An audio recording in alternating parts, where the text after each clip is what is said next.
Jelas, Kak. Oke, baik. Ya, saudara, kita mau lanjut membahas tentang apa itu komunitas kerajaan.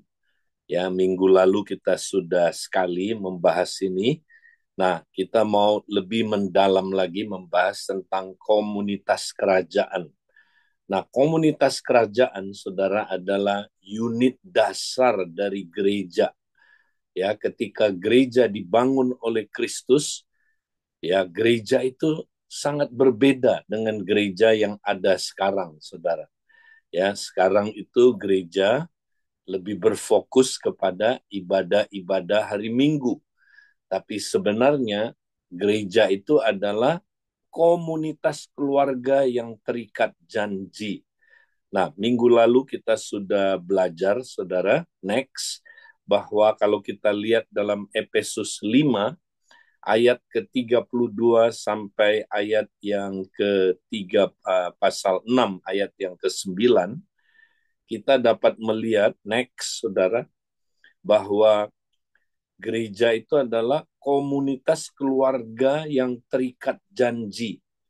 Ya, di mana kita lihat di dalam Efesus pasal 5, ya, kalau ayat 32 sampai ayat 33, kita lihat ya gereja itu terdiri dari komunitas suami istri yang hidup dalam perjanjian. Mereka hidup dalam covenant, saudara, di mana suami mengasihi istrinya seperti Kristus mengasihi jemaat. Ya, kemudian istri-istri tunduk dan hormat kepada suaminya, saudara. Ya, jadi ini adalah, saudaraku, gereja terdiri dari ya suami istri yang hidup dalam perjanjian. Kemudian ayah dan ibunya mendidik anak-anaknya, saudara, di dalam jalan Tuhan, sehingga anak-anaknya tunduk dan taat, hormat kepada orang tuanya, sehingga akibatnya apa, saudara? Anak-anaknya dikatakan berbahagia dan panjang umurnya. Kemudian, saudara, bukan hanya itu, tapi bapak-bapak yang ada di dalam keluarga ini, ya, bapak-bapaknya tidak melukai anak-anaknya, melainkan memuridkan anak-anaknya, membapai anak-anaknya. Nah, ini adalah, saudaraku, gereja. Jadi di dalam gereja bapak-bapak berfungsi memuridkan anak-anaknya, saudara. Ya, jadi mereka tahu bahwa mendidik anak itu bukan tanggung jawab guru sekolah minggu, tapi tanggung jawab orang tua, khususnya bapak-bapaknya harus mengambil inisiasi untuk saudara memuridkan anak-anaknya, membapai anak-anaknya.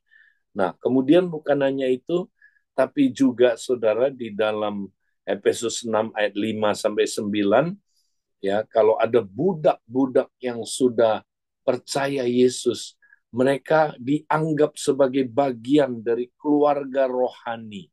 Ya, jadi saudara, keluarga rohani, mereka terdiri dari keluarga-keluarga jasmani plus keluarga-keluarga rohani. Ya, jadi saudara, di dalam gereja kita mesti include ada keluarga-keluarga rohani, misalnya single mom, ya, ibu yang saudara sendiri, ya, janda, ya, itu dia dan seluruh keluarganya termasuk ke dalam keluarga rohani di dalam, saudaraku, komunitas keluarga ini. Nah, inilah gereja, saudara, yang mula-mula. Nah, saudara, lalu ada peringatan di dalam, saudaraku, ayat-ayat ini, supaya bapak-bapak jangan melukai hati anak-anaknya.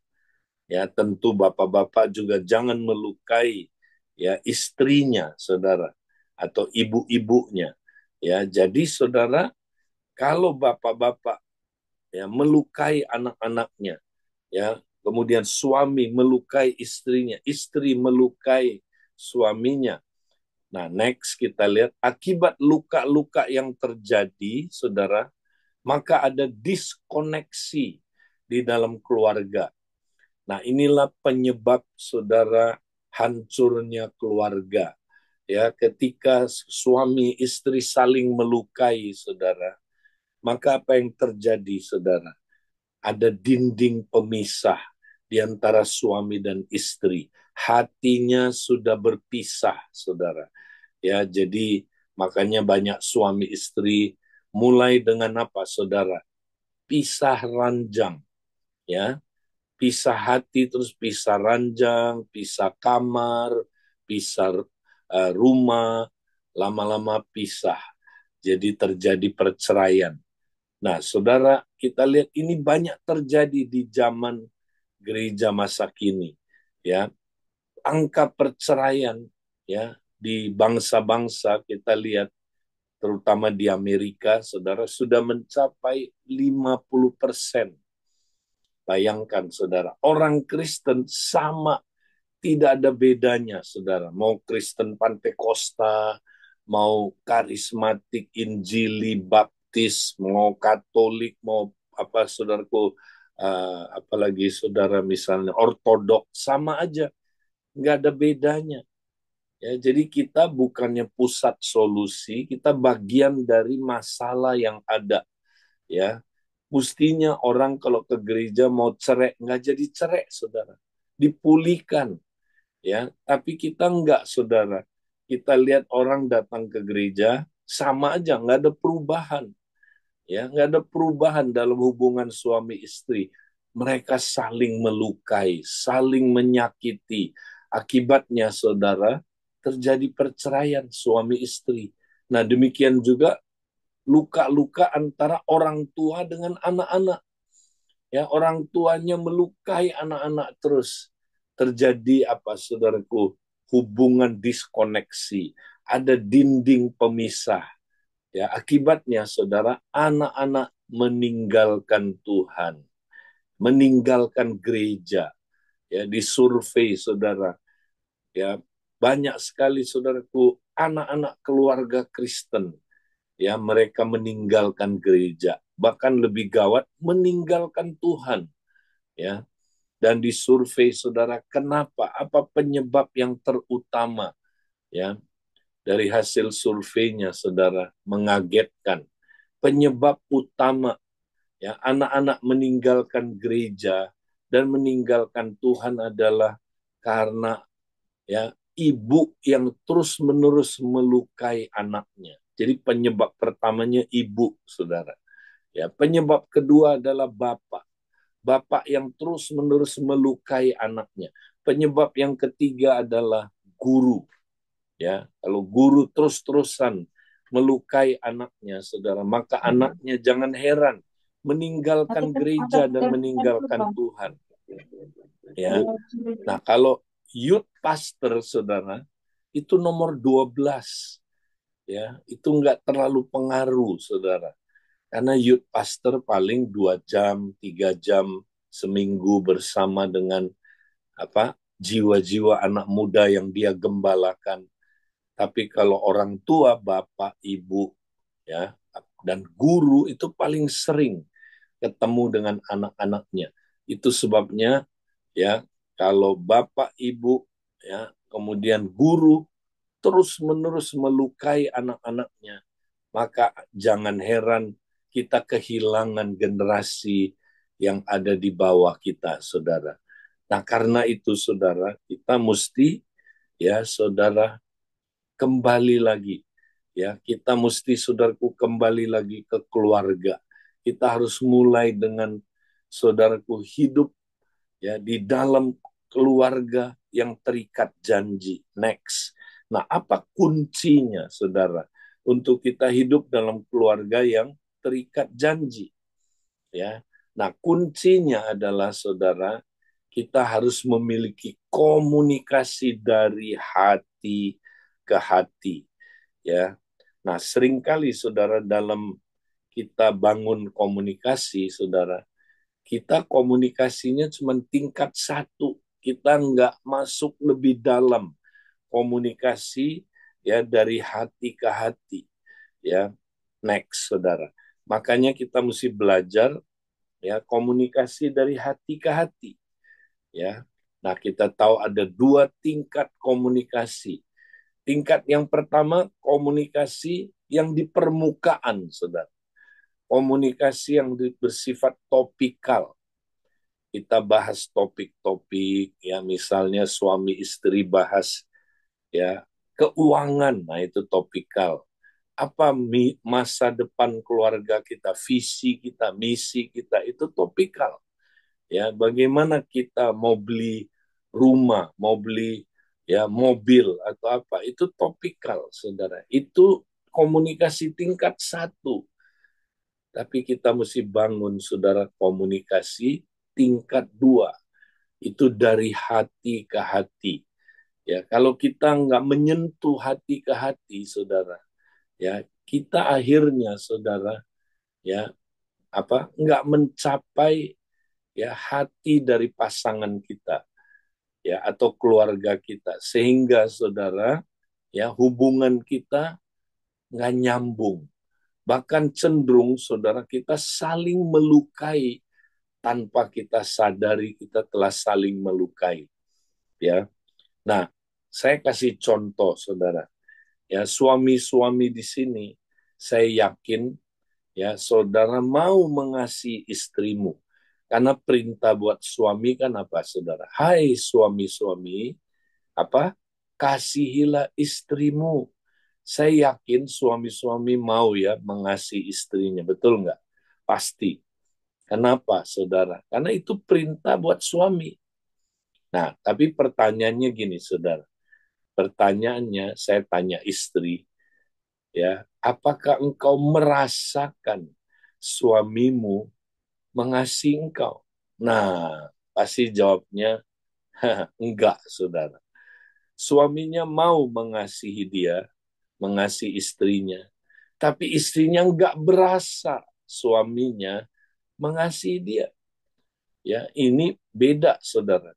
Cuman ya mau mengasihi istrinya dengan istrinya berasa dikasihi. Oh, itu beda, saudara. Ya, apakah istri-istri engkau merasakan suamimu mengasihi engkau? Nah, kebanyakan enggak, saudara. Kenapa? Ya, karena suami istri ini tidak membangun komunikasi dari hati ke hati. Ya, jadi enggak menyentuh perasaannya, saudara, hatinya. Bahkan cenderung, saudara, dalam komunikasi seringkali suami-suami mengirimkan pesan ya, tanpa dia sadari, saudara, pesannya itu bukan mengasihi istrinya. Ya, sebaliknya pesannya adalah ya dia tidak mengasihi istrinya. Ya, istrinya bukan apa-apa, istrinya itu nggak berarti bagi dia. Ya, istrinya itu bukan orang nomor satu dalam hidupnya. Nah, pesan-pesan ini nyampe ke istrinya, saudara. Ya, bukannya saudara membangun istrinya, sebaliknya melukai istrinya. Nah, suaminya nggak sadar, saudara. Ya, nah istrinya juga nggak sadar, dia sebenarnya dilukai terus. Ya, tapi dia berasa sebenarnya, saudara, di hatinya ya bahwa suaminya ini nggak mengasihi dia, ya kan?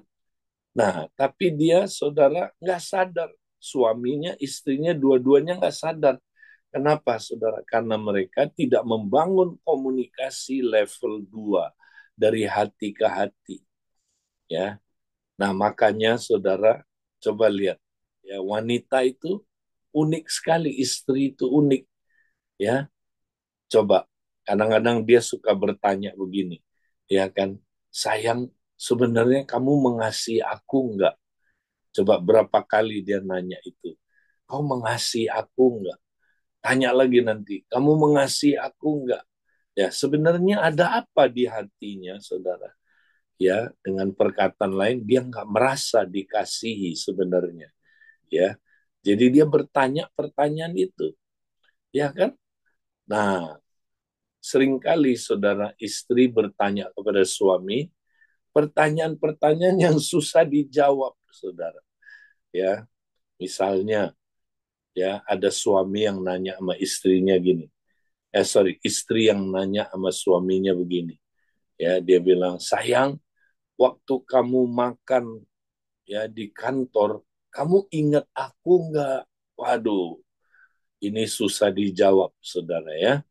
Kalau dijawabnya, ya enggak tuh, saya nggak ingat, wah rame nanti, saudara. Pasti tengkar lagi, ya. Atau dia jawabnya gini, saudara, ya. Yo iya lo, saya ingat kamu lo, bohong, saudara, bohong, ya.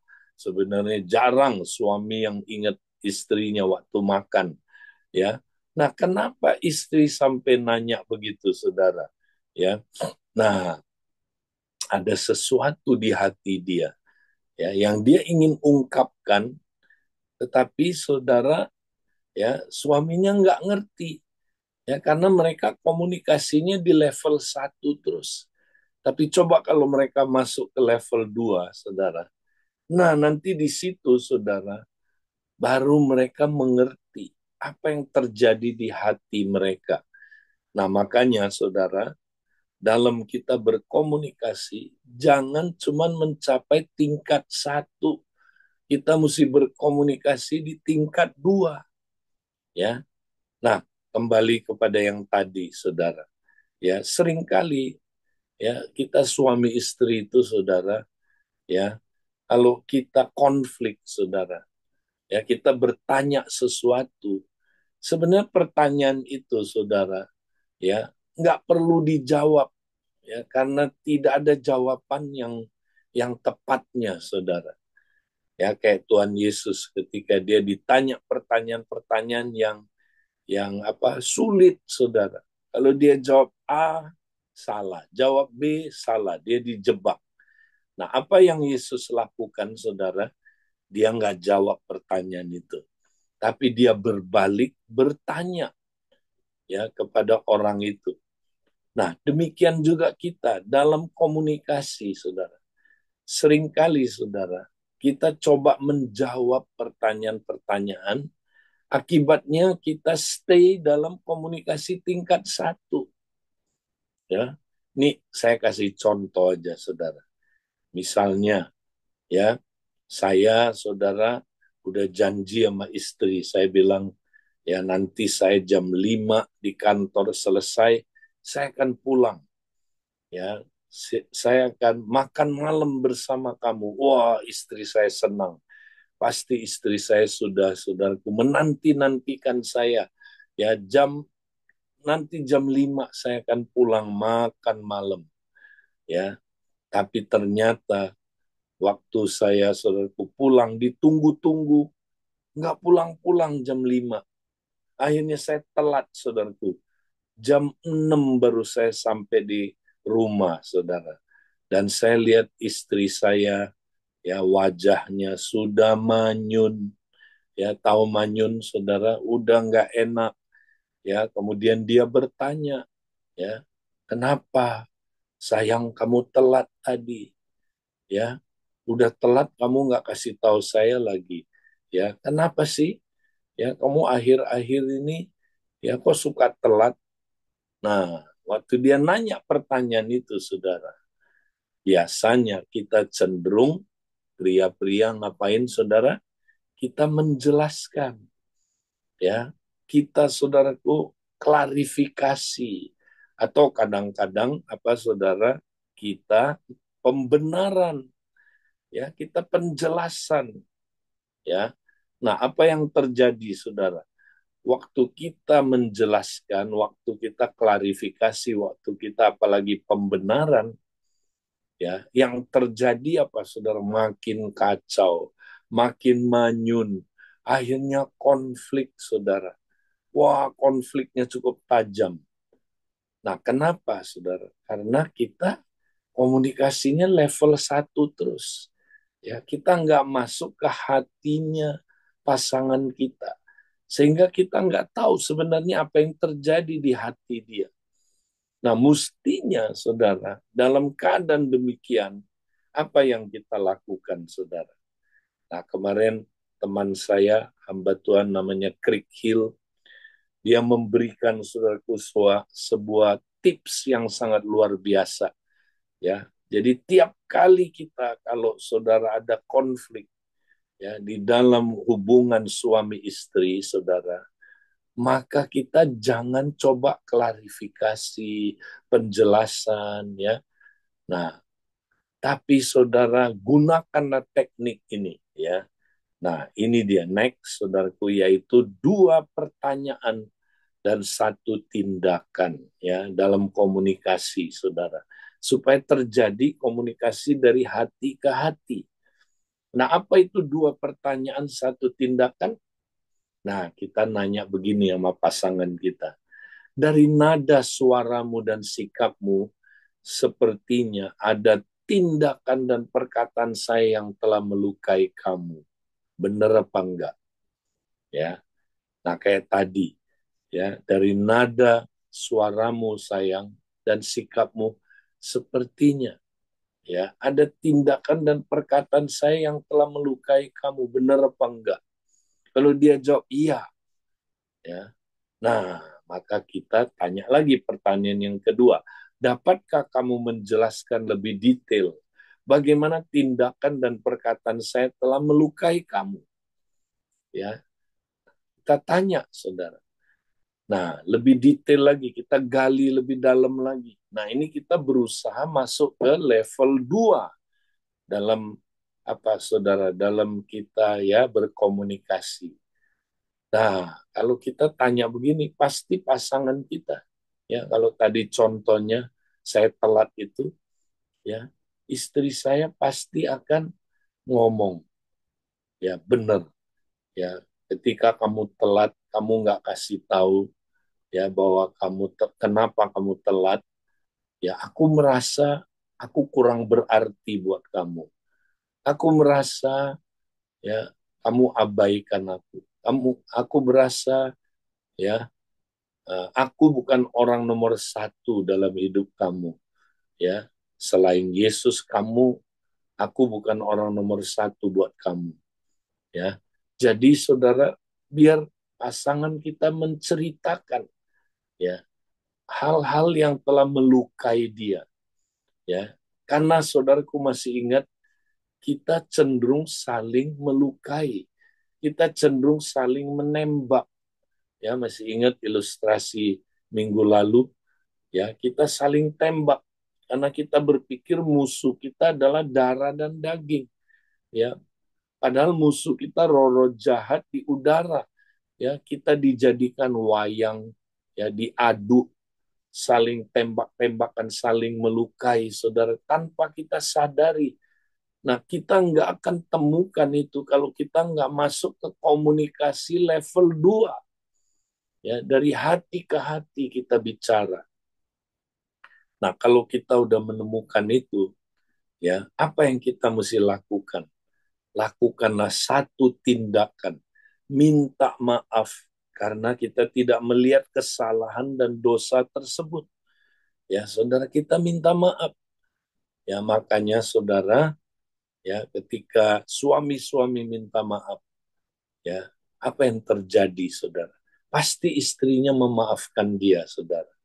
Aduh sayang, setelah kamu cerita, baru aku sadar, ya, aku telah melukai kamu. Saya minta maaf karena saya tidak melihat kesalahan saya. Saya tidak melihat hal tersebut, dosa tersebut.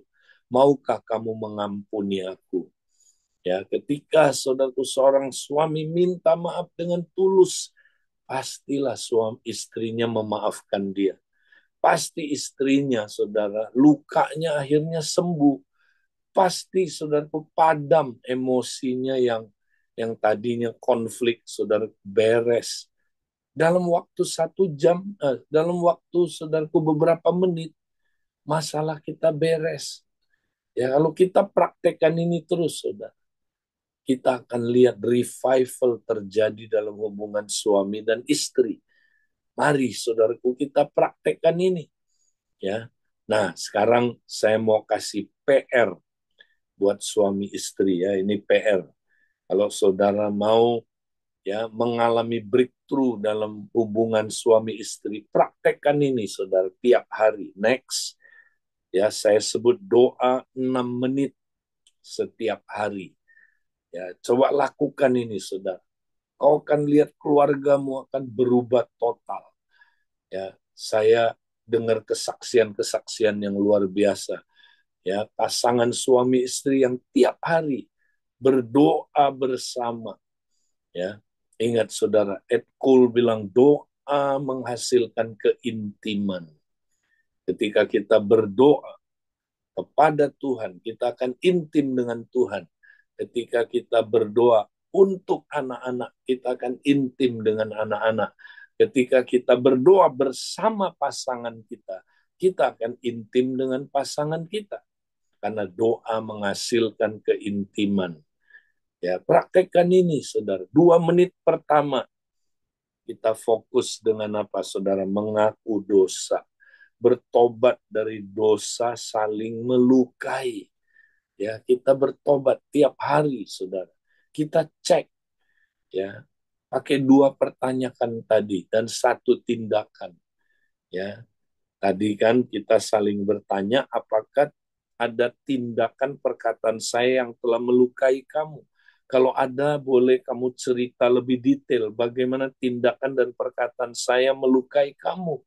Ya, nah kalau kita udah saling tanya, saudara, ternyata kita temukan kita melukai pasangan kita, maka kita harus belajar untuk saling mengaku dosa dan bertobat dari dosa tersebut.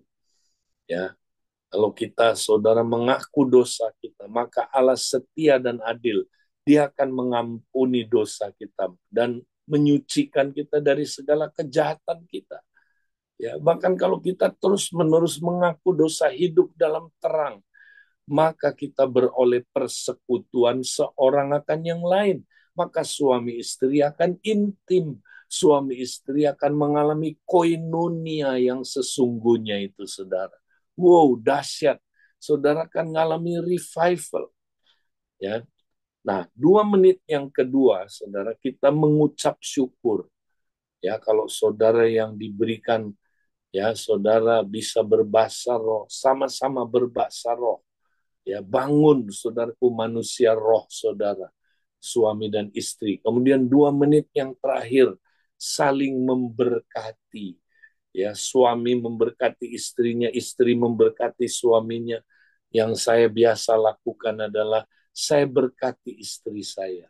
Tuhan, saya berkati istri saya supaya dia menjadi istri yang bijak, ibu yang brilian seperti di dalam Amsal 31.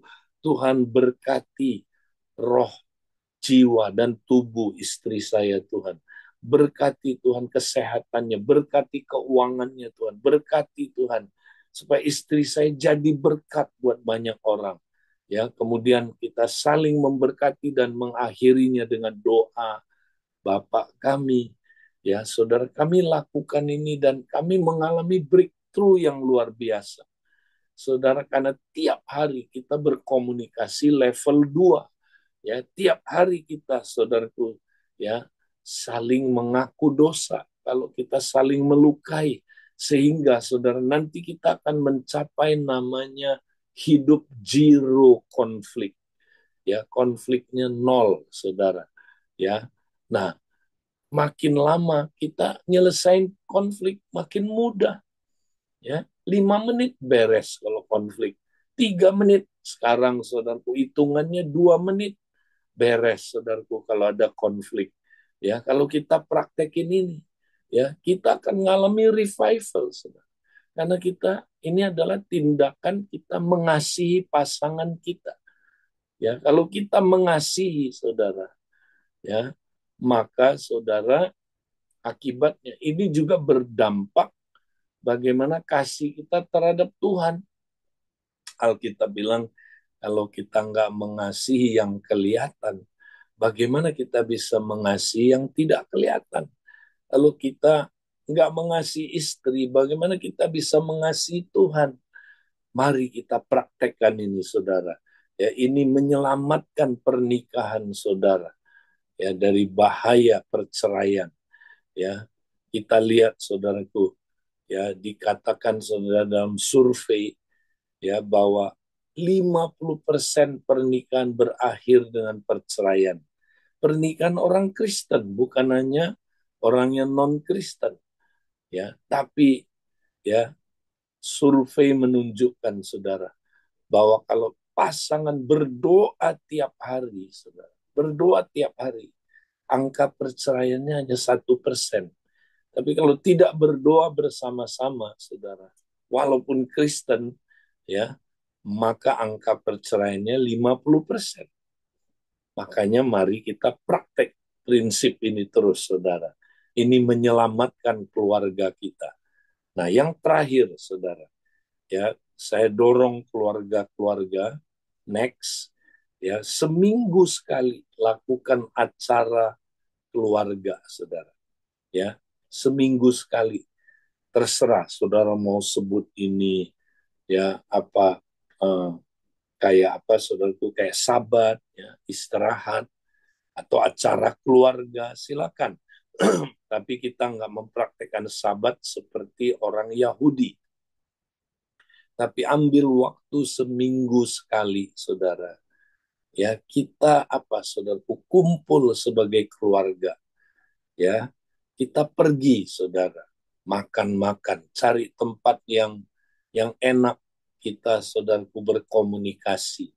Ya, itu bisa kita lakukan Jumat malam, Sabtu siang atau Sabtu malam, ya, atau hari Minggu sesudah ibadah, ya, atau saudaraku hari Senin, ya, saudara. Kalau saya ambil Senin, beberapa waktu yang ya kemarin, ya, berapa hari yang lalu, hari Senin, ya, itu acara keluarga saya, ya, kami kumpul sebagai keluarga.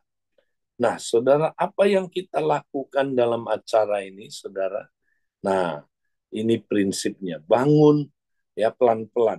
Mungkin dari awal saudara nggak bisa langsung, tapi pelan-pelan, saudara, ya, ayah dan ibu berkomunikasi dulu di tingkat 2. Ya, tunjukkan, demonstrasikan bagaimana ayah dan ibu, ya, yang tadi itu, saudara, bicara dari hati ke hati. Kalau suaminya merasa ada yang dia perlu minta maaf, dia minta maaf sama istrinya di depan anak-anaknya. Istrinya juga minta maaf sama suaminya di depan anak-anaknya. Ya, ketika saudaraku mereka lihat ini, wow, itu contoh yang luar biasa. Orang Inggris bilang action speak louder than voice. Ya, maka ini jadi contoh buat mereka. Ya, lalu ayah dan ibunya bertanya 2 pertanyaan dan 1 tindakan dengan anak-anaknya. Iya kan? Nah, sekarang bapak dan ibunya bertanya, ya, anak-anak, apakah minggu-minggu ini ada tindakan perkataan kami yang melukai kalian? Boleh nggak kalian cerita? Nah, satu-satu cerita. Ya, setelah mereka cerita, saudara, ayah dan ibu mulai minta maaf. Ya, sorry, minta maaf. Papa dan mama nggak lihat ini. Ya, kami telah keliru, kami salah. Maukah kalian memaafkan papa dan mama? Ketika ini diungkapkan, saudara, pasti anak-anaknya akan dilawat Tuhan, dijamah Tuhan. Kemudian ayah dan ibunya memberkati anak-anaknya, saudara. Berkati anak-anakmu. Ya, kalau orang Yahudi pada hari Sabat, ya, selalu ayahnya memberkati anak-anaknya. Ya, mari kita lakukan ini, saudara. Ya, kita lihat akan ada breakthrough dalam pernikahan kita. Akan ada breakthrough dalam hubungan, ya, di dalam keluarga kita. Nah, saudara, inilah yang kita mesti praktekkan sebagai gereja. Ini sudah hilang dari keluarga, saudara. Tidak ada lagi hubungan yang demikian di dalam keluarga. Maka akibatnya keluarga hancur berantakan. Kita lihat anak-anak kita, saudaraku, jauh dari Tuhan, meninggalkan gereja dan meninggalkan Tuhan. Karena ini penyebabnya, karena kita saling melukai, tapi kita nggak pernah saling menyembuhkan. Karena kita komunikasinya cuma level 1, tidak masuk ke komunikasi level 2. Saya doakan supaya saudara-saudara, ya, jemaat, ya, di tempat ini, saudara semua, ya, akan mengalami terobosan baru dalam pernikahan saudara, dalam hubungan, ya, dengan anak-anak, dengan orang tua. Tuhan memberkati saudara. Nah, ini yang saya mau ulangi supaya saudara praktekkan ini, ya, di dalam keluarga saudara, dan saudara akan mengalami, ya, sorga di bumi. Saya doakan itu terjadi dalam pernikahan saudara dan dalam keluarga saudara. Puji Tuhan, itu yang saya mau sampaikan. Nah, kita nanti jumpa lagi di waktu yang akan datang. Tuhan memberkati. Saya kembalikan ke teman-teman yang bertugas. Saya harus meninggalkan untuk masuk ke Zoom yang lain. Tuhan memberkati. Bye. Terima kasih Pak Edi Leo yang sudah kembali memelengkapi kita semua tentang komunitas kerajaan. Bapak Ibu tubuh Kristus yang dikasihi Tuhan Yesus, kita bersyukur kembali diperlengkapi dan saya percaya kita semua tidak hanya menjadi pendengar tapi kita semua akan menjadi pelaku apa yang sudah disampaikan Pak Edi Leo, khususnya terhadap homework, ya, PR yang harus kita kerjakan di dalam kehidupan keluarga kita. Terima firman Tuhan.